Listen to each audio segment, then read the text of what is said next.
Hey everybody, this is Elemental Cowboy, and I am here to do a review on Diablo 3. To start off, I'm here in town, and I'm going to show you guys a few things that are really unique to Diablo 3, some areas where they really enhanced overall gameplay. The first thing is the stash. Now, it took me a full playthrough on normal mode before I actually made an alternate character, and I realized that this is a shared stash, meaning all your characters will be able to store stuff in the same area. Now, this has a little bit of a backwards effect, meaning that, you know, it can get crowded pretty quick, but they have this entire section, and then you can open up these other tabs for price of gold. But having a shared stash is nice, because if you find an item like this little level 7 sword here, you know, I'm going to pass this over to my my barbarian. So it makes twinking very easy on the secondary characters, which of course if you played through one time, you want to play through the next time, you know, as quick as possible. So that's a really nice feature that they did here. Another nice feature is the artisans. The artisans are like a merchant, except you can make the items that you want. Basically, they create random magic properties. As you can see here, if I make this axe, it has 4 random magic properties. Now that's kind of good and bad. You'll have to make items over and over and over to get the exact stats that you want. But it's still better than going to the merchant, just kind of taking whatever he has. Blues in Diablo 3 do not net you anything in gold. If you sell an item, I mean, it is just chump change. So really, everyone breaks down all their blues into these crafting materials. And you can see here, this is what it takes. And if I break down a blue item, which use the salvage button here, it'll destroy the item and give me some ingredients that I can then use to make any one of these items. So that's really a nice feature. And the best part is when you spend money, which is right here, this is how you train up your artisan. Mine's level 6 right now. But as you train him up, you spend more gold and these items that you find on the ground. When you train him up, it goes to your other characters too, so this is also a shared item. So you can use your main character to level up your artisans and then reap the benefits on your secondary characters. So that's another nice feature there. Now, over here, this is the gem crafter, and the gem crafter basically is like the horde cube in Diablo 2. It allows you to combine 3 of any one type into a more powerful gem. It also, which this is a really neat feature, it lets you take out a gem. I have a ruby in this for increased damage. That just costs 780. Whoop, there we go. You can take out the gem and either put in a more powerful version or move this to another item, or if I sell this item, I don't lose the gem that was in there.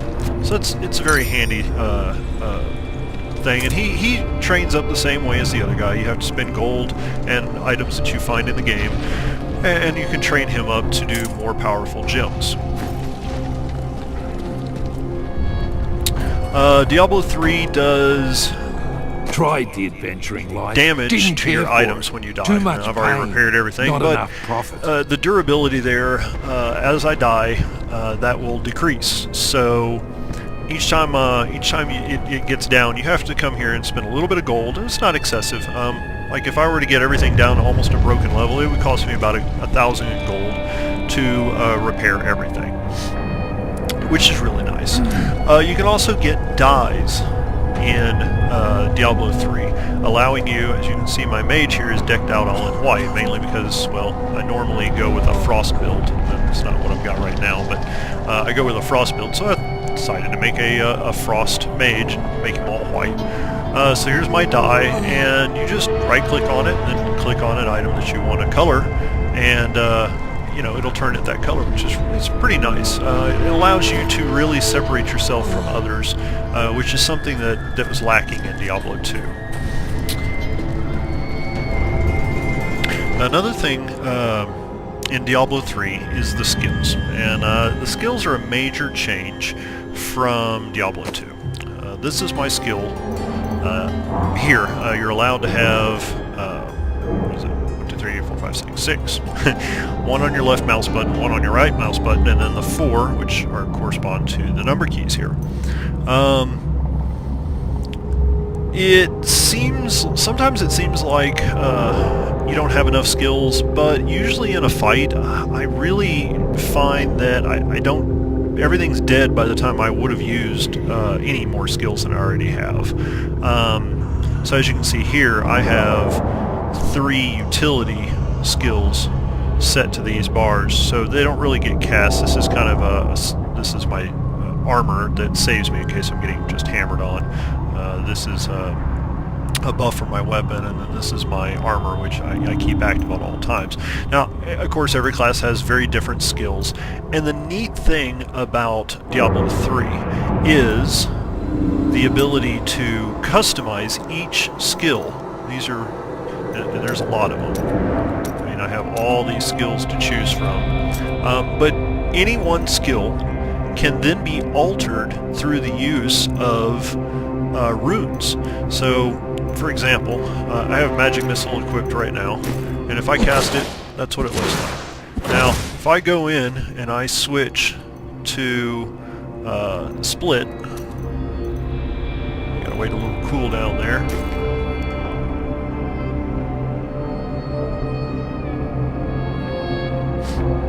But now, I throw 3 of them. And each one, I mean, they have some extremely different stuff, like Arcane Orb, or wait, actually even better, Meteor.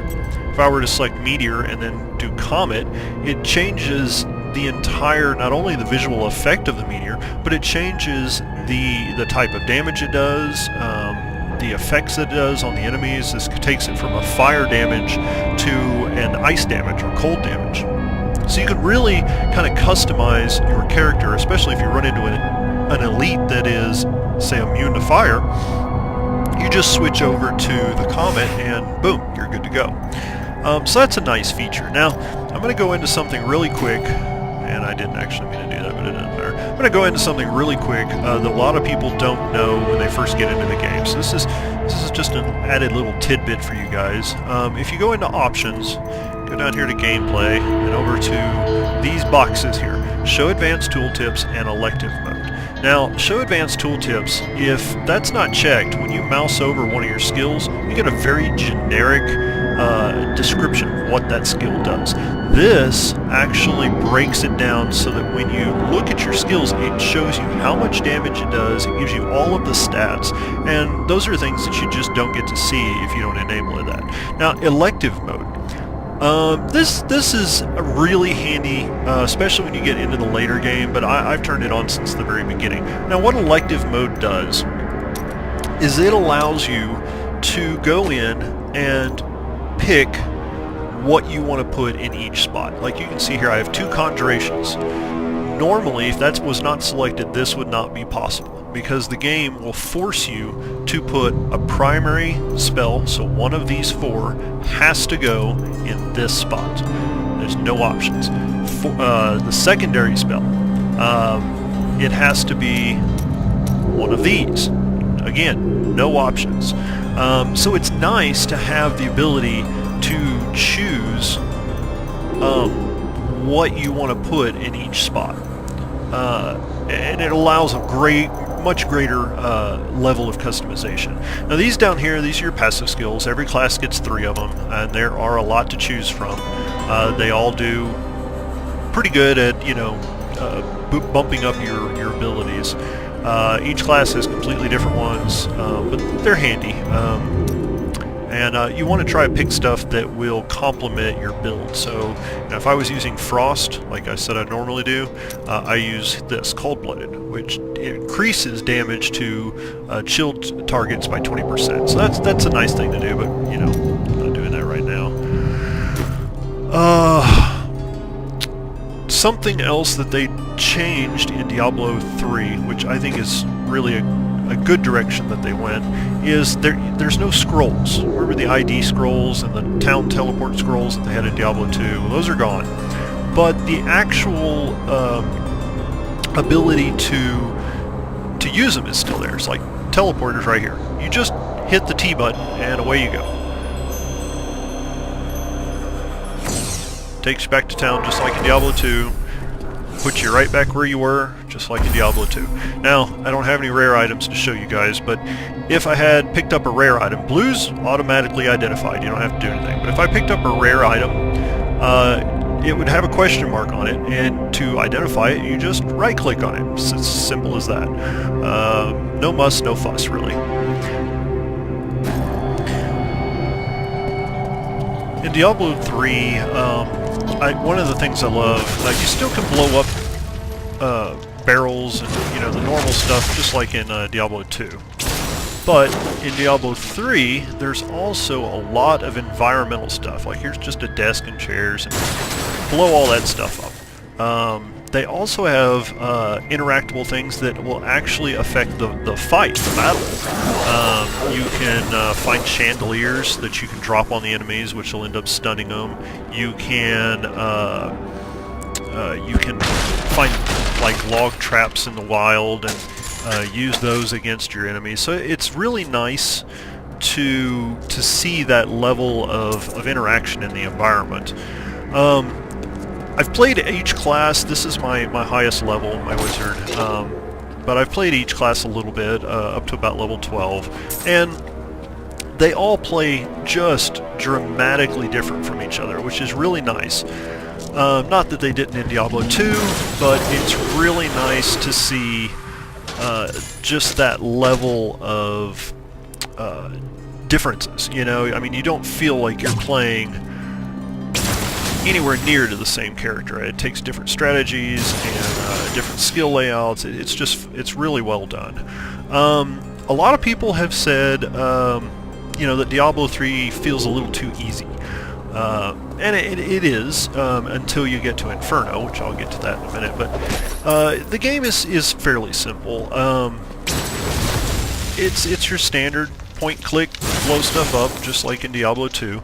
But there is a mode called hard mode, just like in Diablo 2. And for those that say the game is just too easy, go make a hard mode character and run through the game, and then, it takes you back to the day when when you only got a few lives.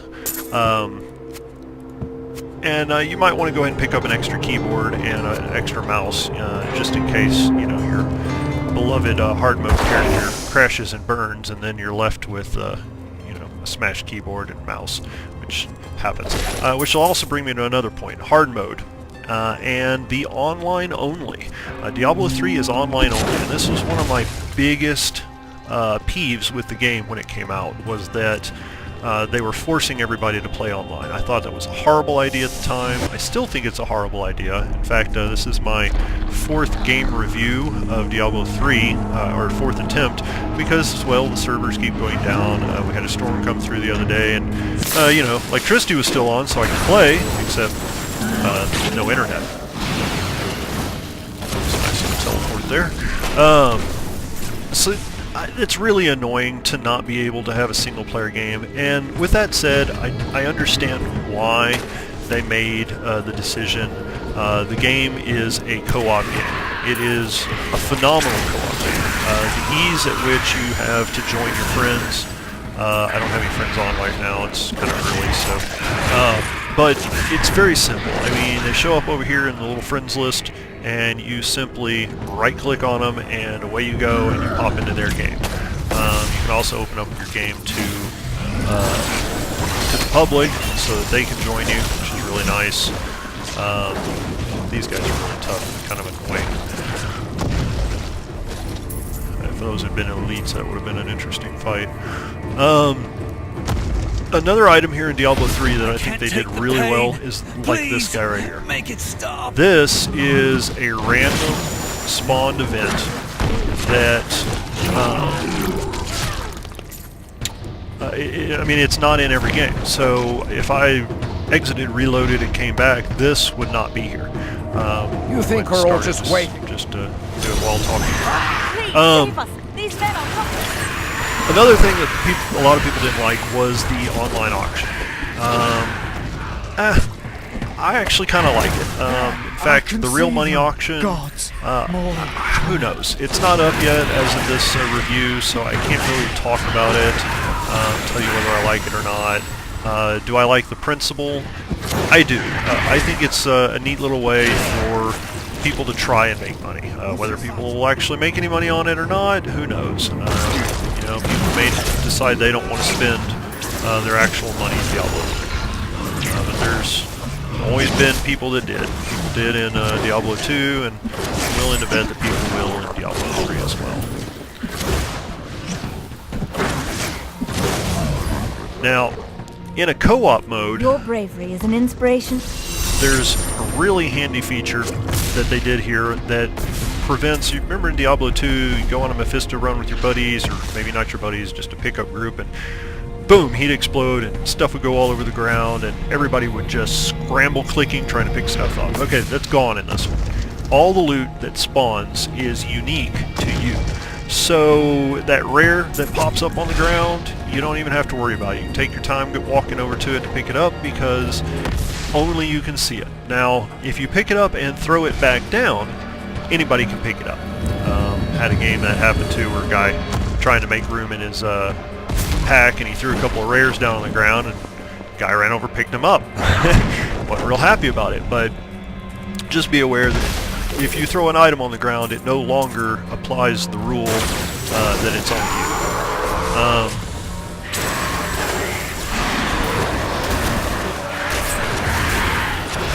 One of the things about the auction house is not available for hard mode players. You're essentially forced to use a separate auction house. So, you know, it's good because obviously the hard mode is supposed to be a lot harder. But I don't know, the restriction of them where they don't even get a cash auction house, I think that's also a good move on Blizzard's part. It really makes the game harder. So if you have an issue with, if you think, you know, people buying stuff off the cash auction house is going to be an imbalance, again, go to hard mode, play it that way. People don't have access to it, so it won't unbalance the game. I don't think it does anyway, but if you think it does, then you're certainly free to try it.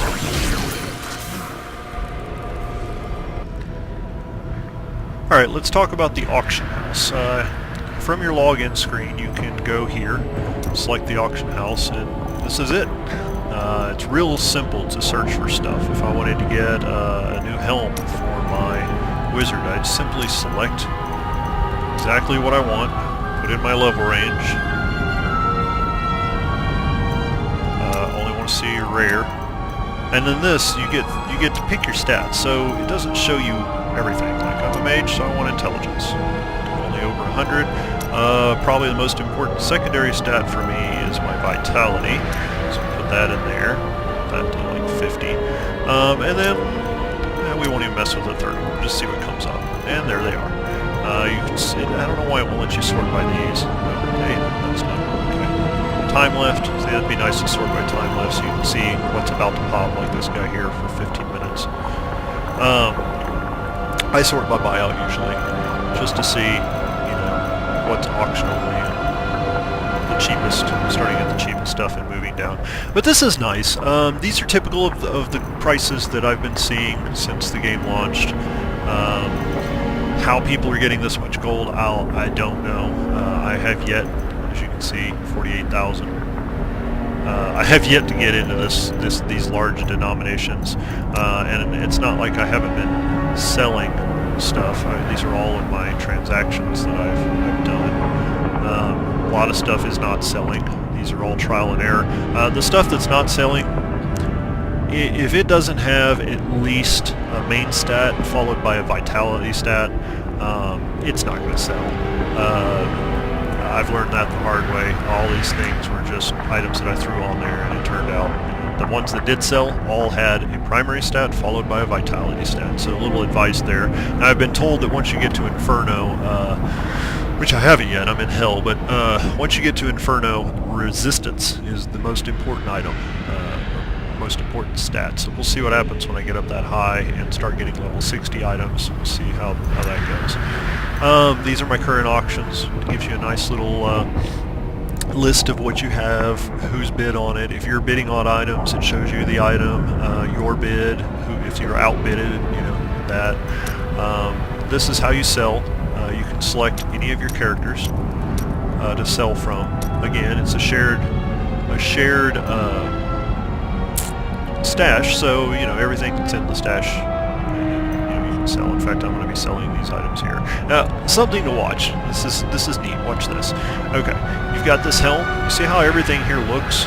These items have a different look for each of the different characters. So, if I switch to my monk, boom, now they all look like monk items. If I switch to my witch doctor, they turn into witch doctor items. My demon hunter items, and followed finally by the barbarian. It's barbarian items. I think that's kind of a cool way to do it. It doesn't make any one item not usable based on look for a different class, and I think that's a fantastic way to do that. The cash auction, as of this moment, is still not up. In fact, they have now pushed it back to the 12th, which just last week it was the 29th. So obviously they're wanting to work out all the bugs in the game before they start the cash auction house. So we'll see how that goes. That's pretty much it on the auction house. All right, I just jumped into a public game just to kind of finish up this review and go over co-op, or just so that you can watch co-op while I'm talking. Jumping to someone, which is what I just did there, is real easy in a co-op game. In fact, it's phenomenally easy. All you have to do is click on the person's banner and you are instantly teleported to wherever they are, which just makes joining people so nice and uniform. It's very easy to do. Co-op is fun. Again, all these items totally unique to me, which is handy. Co-op can be a lot of fun. I haven't had a lot of lag issues. In fact, that's probably the lowest ping I have had since I got the game. The level design of this particular level is one of my favorites. This is the area crater, and it's beautifully rendered. In fact, it's probably the most hellish place in the game, in my opinion. I'm going to go over a few of the bad things. I already mentioned the online only, so I'm not going to harp on that. A lot of people have been saying that Inferno is actually too hard. I don't think it is, but then I haven't been there, so it's kind of easy for me to say that. Everybody that has been there, though, says that it is just ridiculous. Now, I've watched some videos and people talking about, you know, how important resistances are. The game developers themselves said that Inferno was supposed to be just stupid hard. So keep that in mind. You know, they wanted to give you something that you couldn't just beat in a day, or a week, or a month. They really wanted to give you a challenge. Why people are so upset about being challenged, I don't know. I'm not, even when I get to Inferno, if I just get my butt plastered, I'm not going to worry about it. If it is just that difficult, I'm sure Blizzard will fix it at some point. After all, they don't want a game that no one can beat completely. They want you to be able to win. So, here's the lead. A nice little fight.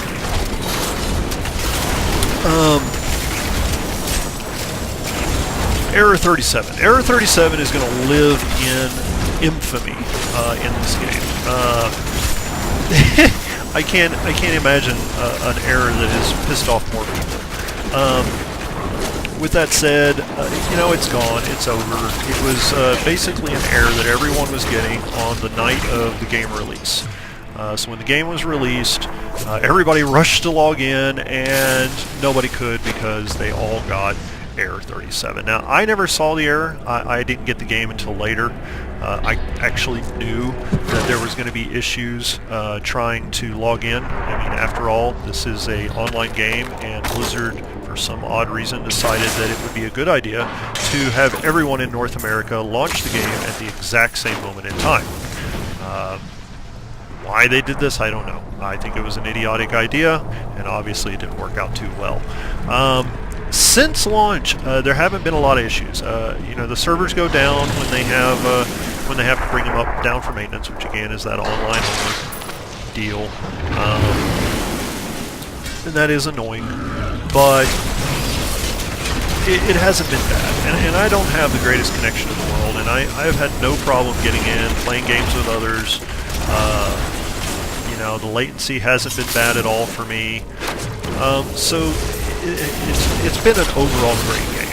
Now, I've gone into a lot of the mechanics of the game in this review, just because there's just a lot of neat stuff that I wanted to get out there. But my idea on the game as a whole, let me address that, because this game absolutely rocks. It's addictive, just as in my opinion, just as addictive as Diablo 2. The loot spewing forth is great. They didn't skimp any on that. Rares galore, gold. I mean, it's a great game. I've had a lot of fun. Now, I'd like to see what they're going to do with it. The level 60 cap makes me think they're going to have an expansion, just like Horde of Destruction. They kind of, you know, I'm not going to give anything away because the story was pretty good, but, you know, they have room to expand, and I'd love to see an expansion. I think that would be awesome. You know, is it a way to milk the money? Sure. But, you know, Blizzard's in the business to make money, and when they produce a game like this, I'm not going to fault them for that. So, this has been my Diablo 3 review. I hope it helped you guys, someone make a decision on whether to buy the game or not. Again, it's highly recommended by me, and I hope everybody will tune in for future game reviews. If you like the review and you think it was straightforward and helpful, then please, by all means, subscribe to my channel, and there will be lots more reviews coming down the line. Thanks, guys, and y'all have a great day.